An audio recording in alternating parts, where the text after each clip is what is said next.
Hello and welcome to this video about languages. So we need to learn about the development of different types of programming language.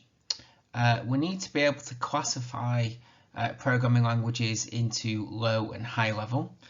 We need to understand the advantages and disadvantages of low level and high level languages. We need to be able to describe machine code and assembly language. We need to know the term imperative and its relationship with low-level languages. So to carry out this work then, you're going to need your Paper 2 Year 1 workbook, and if you have a look on the contents page, there is a section called Programming Languages. In there is a page where it's got some empty boxes for you to fill in about the different types of languages, which we're going to go through in a minute. So what you could do is you could listen to the video, pause it, write, and then carry on, listen to a bit more, pause it and write. And then the final task that we're going to do is you need to know about the development of programming languages. So I have emailed you a document with the email to this video.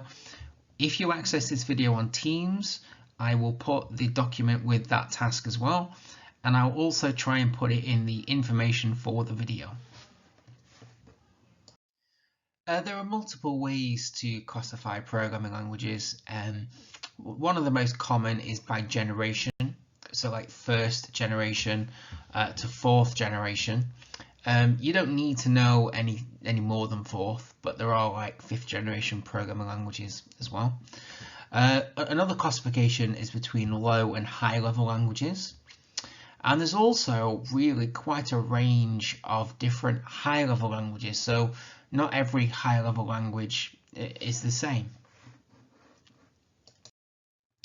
So the first one that you need to know about is machine code, and this is considered to be first generation, and it is also considered a low level language. And machine code is essentially where we are going to actually use binary patterns to represent commands, and the data to use with that command is also going to be represented in binary as well. That's probably going to be a memory address. But as an example, you might have a sequence of binary digits that might represent a load, or you might have a different sequence of binary digits that might be an add, or you might have a different sequence of binary digits that might represent store. So the idea is that the binary really represents a command, but we actually program it purely in binary. Machine code obviously gives us direct access to the hardware, because it is in its purest form. And also, all programs that run are actually converted to machine code at some point. So whatever language it is, in order to run, it must be in machine code. The whole final thing then is that machine code is purely binary. Often you might see machine code in hexadecimal, but remember, it's in hexadecimal purely to make it easier to read, but it is still stored in binary. It is definitely not stored as hexadecimal. All right. So the second generation of programming languages then are assembly language. And again, this is a low level language. And essentially the only thing that happens in assembly language is the binary pattern for the command is actually replaced by a short mnemonic, right, or command word. So examples could be add, str was store, cmp is compare, bgt is branch if greater than, blt is branch if less than. So you can see there that they are definitely more readable than just pure binary. And by the way, it was convention that assembly language commands were just 3 characters, but obviously that might not necessarily be as enforced these days. And the important thing to actually say is that the relationship between machine code and assembly language is one-to-one, because one line of assembly language creates exactly one line of machine code. Literally, all that happens is the mnemonics get converted back to their binary, so it's pure binary once it's converted. Now, obviously, some of the benefits of low-level languages then are that low-level languages can be very fast and memory efficient, because they have very direct access to hardware. They can actually also utilize processor and memory in a better way, and there's also a real direct manipulation of devices. So the reason why all these are the case is because every program is already at its most efficient. Every line has been deliberately written in a perfect sequence, right? And when we come on to look at high-level languages, what you'll realize is that one command that you might think is very simple can create tens of machine code instructions. So that's why low-level languages are very efficient and fast, is because you can write them so specifically for that particular situation. So an imperative language then is a third generation language, and we consider it to be high level. So all the low level ones were essentially harder to program, less intuitive to use. And the word imperative actually means executed in sequence. So what we're going to do is we're going to write blocks of code, probably called methods or subroutines, and we can have lines of code. We can call our methods or subroutines to run them, and the idea is there is a very linear route through the program, and we can work out exactly what routes are taken or what routes can be taken. And one of the real key things about high-level languages, like I said previously, is one line can actually equal multiple lines of machine code. So even the very simplest console.writeLine command in C# could generate 10, 20 lines of machine code. So that's why they tend to be slower, is because one command actually creates multiple machine code commands. So you think it's a very short program, but in reality, the program complexity is in the background. Another third generation high level language type is object oriented. And this is something that you're going to revisit, because we're going to look at object oriented programming towards the end of the first year, start of the second year.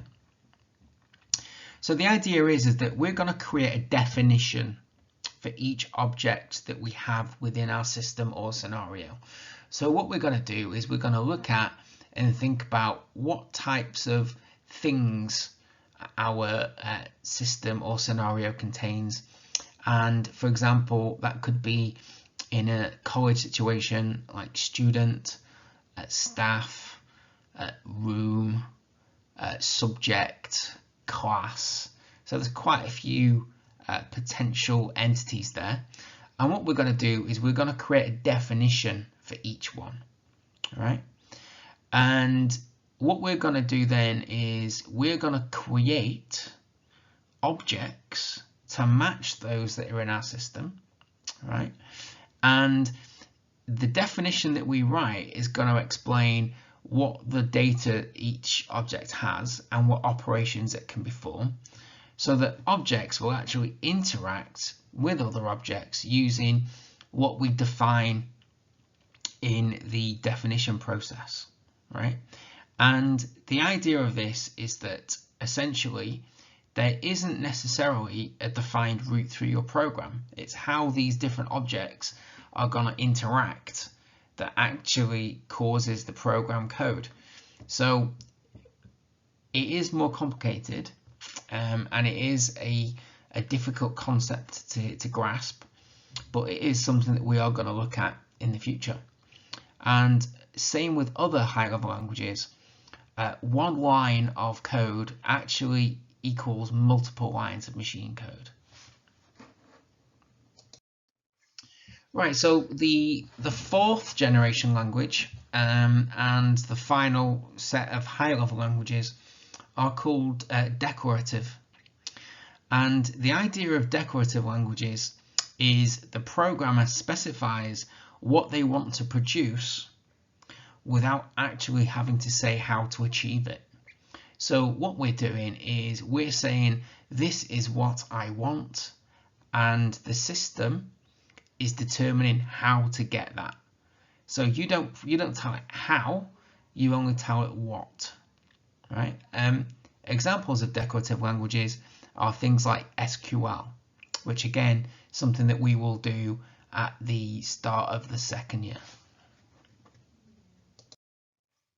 Now, some of the benefits of high-level languages then are that they are far more programmer friendly. It's much easier to write them, it's much easier to debug them and to maintain, because you've got these commands that represent multiple lines of machine code. So they tend to have given them an easier name, and you don't have to worry about all the extra lines in the background. It's also, they tend to be machine independent. So remember that machine code and assembly language can be dependent on the machine that it's on. So if you have a Windows 10 64-bit machine and you write some machine code and assembly language on that, it might not necessarily work on another machine. So it can be very machine dependent. High-level languages are easy to learn. I think you can also say that high-level languages are less error-prone because, you know, again, the nitty-gritty is taken out of there. So you're only doing predefined commands. And the other thing that you can say about high-level languages as well is they are potentially more productive. You know, you'll be able to write a program much faster using high-level languages. So in the final part of this video then, I also want you to have a look at the development of languages. So I've emailed you this further document, and I've also included it with the info from this video, and also anywhere where you've accessed this video, it should be there as well. And what I want you to do is, there's several languages listed. I will tell you that they are in date order. So literally the earlier languages are first, the more recent languages are last.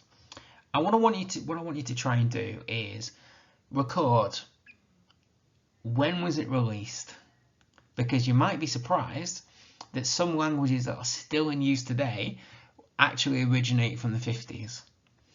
Have a look at what the main purpose is. So in things like Wikipedia, it tells you if a language is used in statistical modeling, or it might tell you that it's used within scientific analysis. So have a look to see what it says about how it's used. Other thing I want you to try and find out is, did it replace anything? Because as an example, C# was meant to replace C++, but obviously C++ is still in use, so it didn't really replace it. It was meant to, but it didn't. And the other final thing I want you to find out is it still used? As an example, one of the languages that you've got on there dates from the late 1950s, and the last stable version released was literally a year or two ago. So it's still used to this day. So it is important to really understand how languages have developed. And the idea, what I'm hoping you're going to find out, is that we still have all these languages because all these languages do something slightly different. You know, if you're NASA and you want to program a satellite, right, there's a perfect option. If you're a mathematician trying to solve a complex mathematical problem, there is a perfect language there.